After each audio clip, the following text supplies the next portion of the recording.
Welcome dear student, this is your chemistry class and today we will study atomic spectrum यानी कि quantize energy. Atomic spectrum, पहले spectrum का meaning हम clear करते हैं। जो ग्रुप ऑफ फ्रीक्वेंसीज होती हैं उनको एक असेंडिंग या डिसेंडिंग सीरीज में लगाते हैं, that is called the spectra और स्पेक्ट्रम। मींस बहुत सारी फ्रीक्वेंसीज हैं, उनको असेंडिंग या डिसेंडिंग सीरीज में, जैसे हमने स्पेक्ट्रम के बारे में पढ़ा था तो वहां से ये टर्म है spectra, means group of frequencies. लेकिन अब बात करेंगे एटॉमिक की, कि एटम के अंदर से फ्रीक्वेंसी निकलती हैं, एटम के अंदर से एनर्जी निकलती हैं और उनकी डिफरेंट फ्रीक्वेंसी होती हैं। और ये प्रूव करेंगी कि जो इसमें एनर्जी है that is in quantize energy present in an atoms in a orbit. Means cell के अंदर जो एनर्जी प्रेजेंट होती है वो क्वांटाइज फॉर्म में होती है। मींस एक सेल के अंदर एक पर्टिकुलर एनर्जी होती है, दूसरी सेल के अंदर एक पर्टिकुलर एनर्जी होती है। जब वो इलेक्ट्रॉन एक सेल से, जैसे इस फर्स्ट सेल से यहां जंप करेगा तो वो कुछ एनर्जी को गेन करेगा, ये फिक्स है। इस एटम में इतनी गेन करेगा, दूसरे एटम में इतनी गेन करेगा, फिक्स है सब एटम के लिए। तो ये आफ्टर गेनिंग एनर्जी यहां पे आ जाएगा, this is called the excited state. जब ये वापस नॉर्मल स्टेट में आएगा तो ये वापस यहां चला जाएगा। जब नॉर्मल आएगा तो इस जो एनर्जी इसने गेन करी थी उस एनर्जी का ये लॉस करेगा, और जो लॉस एनर्जी है वो इलेक्ट्रोमैग्नेटिक वेव की फॉर्म में यहां निकलेगी। फिर हम यहां स्क्रीन लगा देंगे, डिटेक्टर उसको डिटेक्ट करेंगे कि ये कौन सी एनर्जी यहाँ पे कौन सी फ्रीक्वेंसी यहाँ से इमिट हुई है। This is called the spectrum. और जो एटम से निकले हैं this is called the atomic spectrum. तो प्यारे बच्चों, यहाँ पे एक टर्म है जिसको बोलते हैं कंटिन्यूअस स्पेक्ट्रम। क्या बोलते हैं? कंटिन्यूअस। जैसे मेरे पास है व्हाइट लाइट, व्हाइट लाइट का मतलब होता है 7 कलर्स। जब ये 7 कलर्स यहां से चलेंगे तो मैंने बीच में प्रिज्म रख दिया है, प्रिज्म ने क्या किया, इन 7 कलर को जो है सेपरेट कर दिया है। This is a violet, VIBGYOR, this is the VIBGYOR. तो इनको स्क्रीन लगाएंगे, डिटेक्टर लगाएंगे, इनको डिटेक्ट करेंगे। तो इसको बोलते हैं कंटिन्यूअस स्पेक्ट्रम, क्योंकि लगातार है, violet, indigo, blue, green, yellow, orange and red, तो ये लगातार है। तो इस स्पेक्ट्रम को हम बोलेंगे कंटिन्यूअस स्पेक्ट्रम। Continuous spectrum. एक होता है डिसकंटिन्यूअस। अगर मेरे पास इनमें से 7 के 7 कलर नहीं है, कोई 2 या 3 कलर हैं, 6 हैं, 5 हैं, ठीक है, तो उसको मैं क्या कहूंगा, डिसकंटिन्यूअस स्पेक्ट्रम। तो प्यारे बच्चों देखिए, ये स्पेक्ट्रम तुम्हें समझ में आया, कंटिन्यूअस स्पेक्ट्रम इसका नेम है। अब मैं बात करूंगा किसी एटॉमिक स्पेक्ट्रम के इमेजिंग की।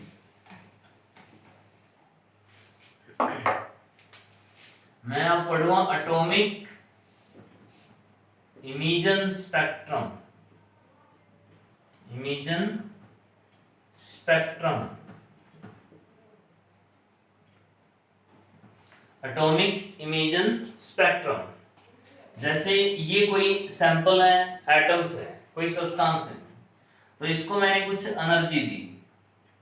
एनर्जी देने से क्या है, इसके इलेक्ट्रॉन एक्साइट हो जाते हैं, एक्साइटेड स्टेट में आ जाते हैं।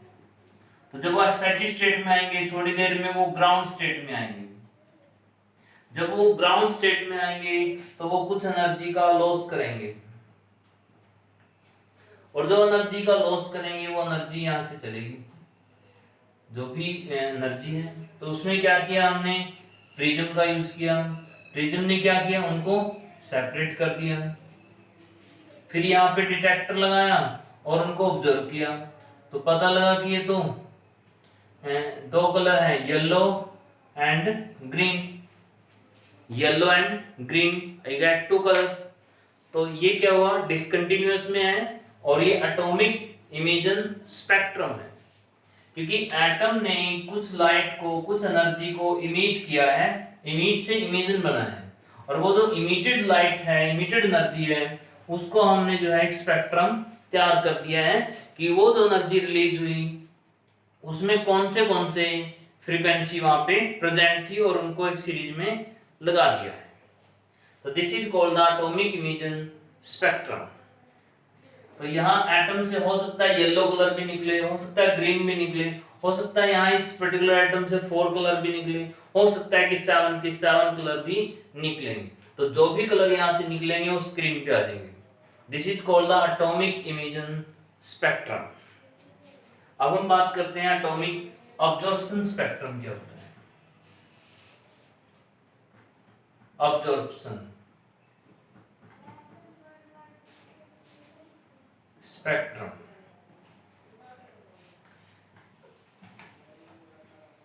देखिए जैसे नेम से क्लियर है प्यारे बच्चों, observation.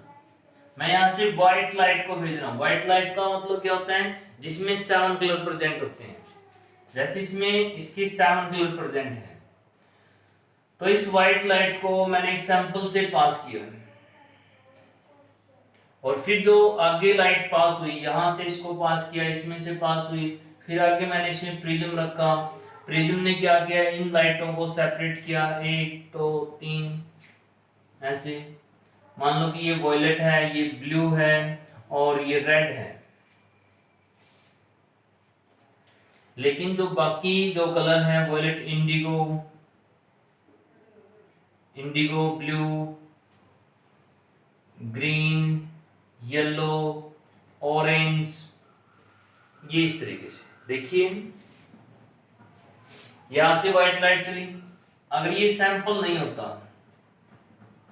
Sample of any substance, अगर हम थोड़ी देर के लिए मान लेते हैं कि ये नहीं होता, तो व्हाइट कलर जाती, 7 कलर यहाँ पे अपीयर होते। अब ये सब्सटेंस रखने से क्या हुआ, कुछ कलर यहाँ पे मुझे नहीं मिले, मेरे कुछ कलर यहाँ पे गायब हो गए हैं। तो गायब कलर कहाँ चले गए, वो इस सैंपल ने रख लिए। तो ये सैंपल क्या कर रहा है, ये सैंपल ऑब्जर्वेशन का काम कर रहा है। तो इसने कौन से कलर रखे, वॉयलेट दिया, ब्लू दिया, रेड दिया, यानी प्योर मैं लिख देता हूं। तो इसने बी कलर दिया, आगे रेड दिया, इसने ब्लू दिया। तो इन कलर को क्या किया, इंडिगो, ग्रीन, येलो, ऑरेंज को क्या कर लिया, रख लिया अपने पास। तो इनकी जगह क्या मिली हमें, इनकी जगह मिली डार्क लाइंस। पहले एक बार क्या करते हैं, बिना सैंपल रखे देखते हैं, 7 कलर पहुंच गए। फिर सैंपल रखते हैं अलग अलग, तो हर एक सैंपल में नोट करते हैं कि उसने कौन से कलर को अपने पास रखा। कोई एटम जो है या कोई सब्सटेंस जो है एक अलग कलर रखते हैं, कोई दूसरा सब्सटेंस दूसरा कलर रखता है। ठीक है, हो सकता है कि सारे के सारे कलर भी ऑब्जर्व कर ले, हो सकता है कि कुछ भी ना ऑब्जर्व करें, हो सकता है कि 1 या 2 कलर ऑब्जर्व कर ले, मींस यहाँ पे कुछ भी हो सकता है। तो जो भी कलर वो ऑब्जर्व करेगा वो यहाँ पे डार्क लाइट के डार्क लाइंस में हमें दिखेगा। और ये जो डार्क लाइंस यहाँ पे बनेगी, इसको क्या बोलते हैं हम, ऑब्जर्वेशन स्पेक्ट्रम। क्योंकि जो डार्क लाइन आई है, जो कोई कलर नहीं आया, इसका मतलब वो ऑब्जर्व कर लिया है, that is come under the atomic observation spectrum. तो प्यारे बच्चों, ये था कंटिन्यूअस स्पेक्ट्रम क्या होता है, जिसमें 7 के 7 कलर होते हैं, जिसमें 7 कलर नहीं होते वो डिसकंटिन्यूअस में होता है। इमिशन स्पेक्ट्रा क्या होता है, जब एटम लाइट को इमिट करता है और उसका स्पेक्ट्रम नोट करते हैं कि कौन सी फ्रीक्वेंसी वहां से इमिट हुई है, और ऑब्जर्वेशन में उसने एटम ने कौन सी एनर्जी को अपने पास ऑब्जर्व कर लिया है। This is called the observation spectrum. तो अब ये जो है हम किस लिए पढ़ रहे हैं, और यहाँ से जो हमें क्या मिलने वाला है, ये दे रहे हैं क्वांटाइज एनर्जी, यानी एनर्जी पैकेट के अंदर है। वो एक सेल से दूसरी सेल में जाते हैं तो कुछ पर्टिकुलर एनर्जी को गेन करते हैं, जब वापस आते हैं तो पर्टिकुलर एनर्जी को बाहर थ्रो कर देते हैं। तो फिक्स है ये सब कि वो कितनी एनर्जी लेगा अगले लेवल में जाने के लिए, और हर एटम में ये चीज वैरी करती है। हर एटम का स्पेक्ट्रम, हर एटम जो है इलेक्ट्रॉन को एक्साइट करता है, एनर्जी रिलीज करता है। ये जो स्पेक्ट्रम है हर एटम का अपना अपना अलग है, यानी कि यूनिक है। लेकिन ये एक ट्रेंड के अंदर आता है। जैसे इस एटम ने इतना किया, दूसरा एटम इससे ज्यादा करेगा या कम करेगा, अगला एटम उससे ज्यादा करेगा, मीन्स एक ट्रेंड के अंदर है। लेकिन इस एटॉमिक स्पेक्ट्रम में क्या है, कुछ कैरेक्टरिस्टिक्स यानी कुछ पॉइंट ऐसे हैं जो कॉमन है। तो हम इसमें क्या पढ़ेंगे, अभी हम इसमें हाइड्रोजन स्पेक्ट्रम के बारे में पढ़ेंगे। और हाइड्रोजन स्पेक्ट्रम क्या बताएगा, हाइड्रोजन स्पेक्ट्रम हमें हाइड्रोजन का स्पेक्ट्रम देगा कि उसमें कहां कहां से कौन सी फ्रीक्वेंसी रिलीज होती है। तो हाइड्रोजन एक सिंपल एटम है, सबसे सिंपल, तो उसके बिहाफ पे हम दूसरे एटम्स को भी जो है उससे कोरिलेट कर सकते हैं। ठीक है, तो हम हाइड्रोजन के स्पेक्ट्रम को अब अच्छे तरीके से स्टडी करेंगे।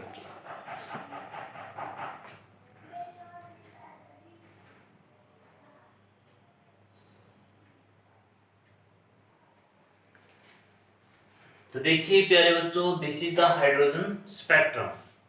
मीन्स ये एक हाइड्रोजन एटम है, ये इसकी फर्स्ट सेल है, ये इसकी सेकंड सेल है, थर्ड सेल है, फोर्थ सेल है, fifth cell and sixth cell है।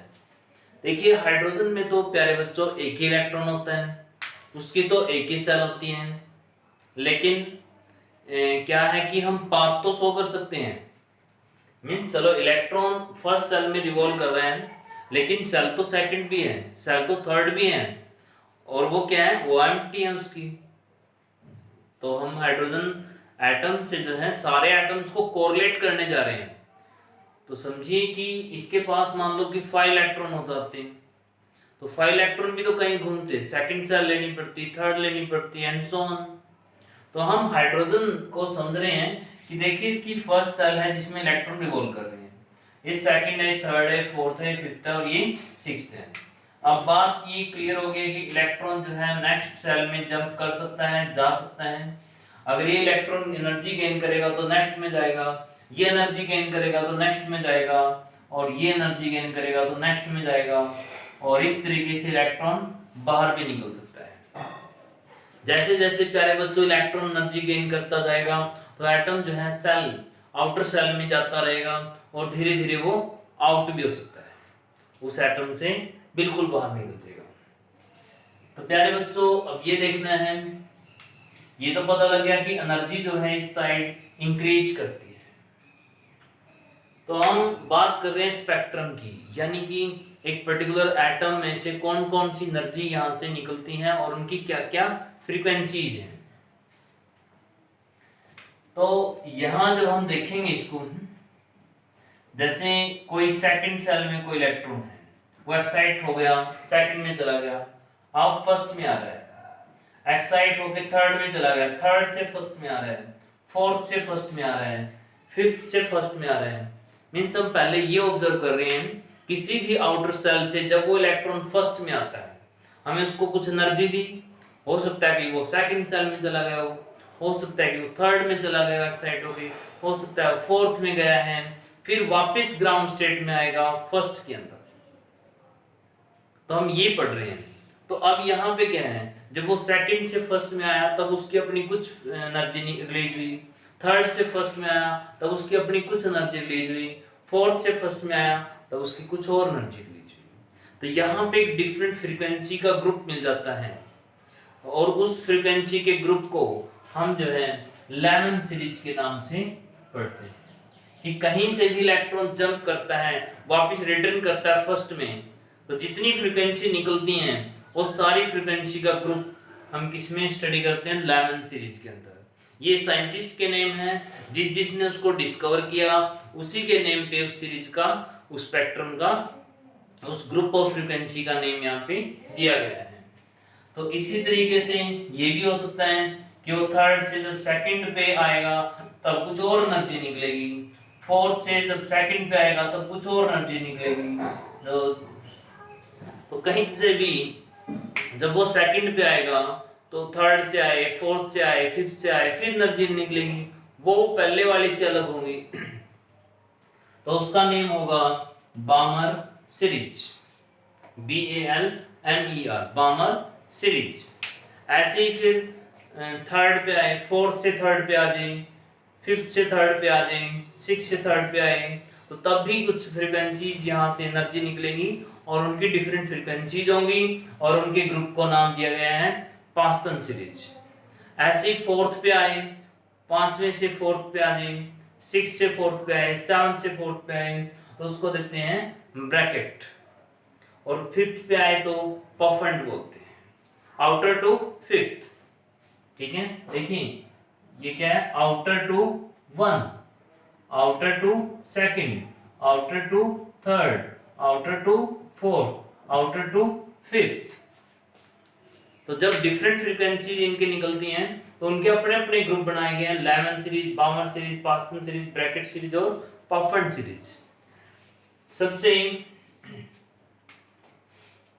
जो ज्यादा एनर्जी होती है ये जैसे फर्स्ट ग्रुप में, फर्स्ट सेल के अंदर सबसे कम एनर्जी होती है और इसको एक्साइट करते हैं जब हम आउटर लेयर टू, जब हम बाहर से बिल्कुल फर्स्ट में आते हैं, मींस हाईएस्ट से बिल्कुल लोएस्ट पे आते हैं, तो यहाँ सबसे ज्यादा एनर्जी का लॉस होता है।